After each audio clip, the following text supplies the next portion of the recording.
Hey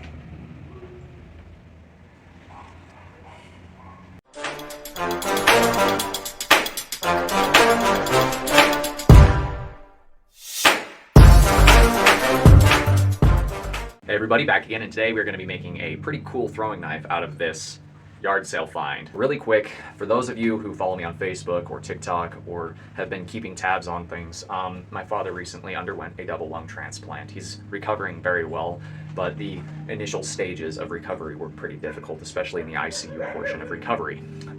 Luckily we had one of my dad's best friends, basically a brother to him since he was a young man, come out, him and his wife, and they spent the first while with us and gave us a lot of support, me and my wife, through this process of the transplant and the recovery before my dad was even awake. And I've been talking to my dad's buddy quite a bit because he's a really cool guy, and he asked me if I could make him a throwing knife, and of course I said yes. Well, as you can see, this wrench has been beat up and rewelded and ripped up and rewelded, and my dad got this for me from a yard sale shortly before he had his transplant.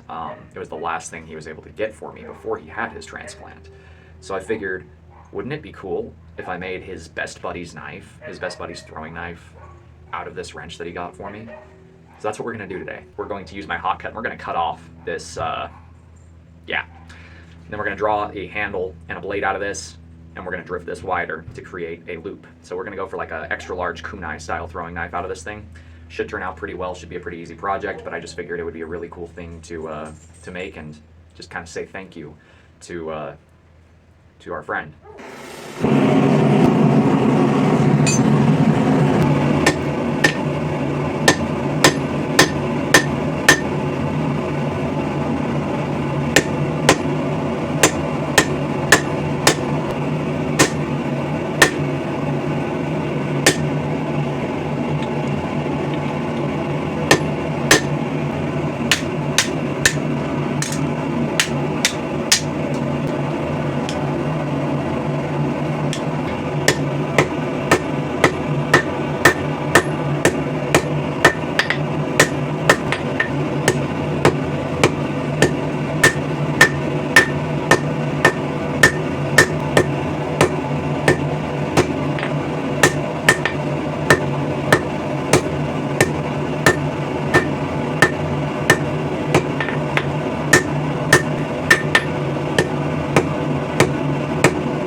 the throwing knife rough forged out of the wrench, left a lot of the original wrench markings in there, and actually put a bottle opener on the back end.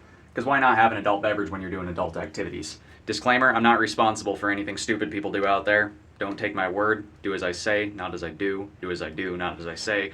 Whatever makes you safer.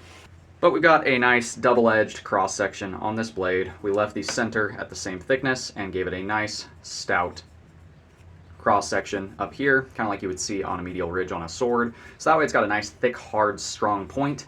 Now we're just gonna go ahead over to the grinder. We're gonna clean it up a little bit, get it ready for heat treat it, and then go play with it, see how it works.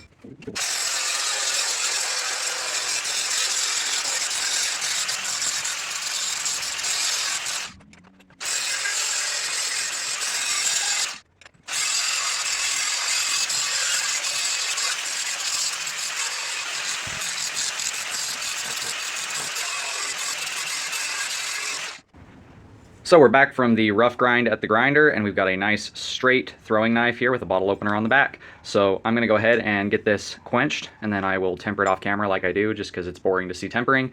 And then we will have a finished throwing knife. I just have to put an edge on there. It's not gonna be a very sharp edge, just a bevel, a micro bevel on the end, just to give it enough of an edge to bite if it hits this way rather than this way or this way. So just gonna help it stick into the target a little better. But we have a pretty nice little throwing knife made out of that scrap wrench so far, and the quench will make this so much cooler because it's going to darken everything back up. So let's get it to the quench.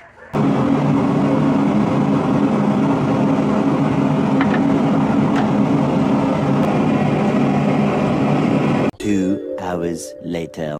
So before you guys say it, I'm going to say it. I suck at throwing knives, okay? This is mainly to see if it breaks when it hits the wood.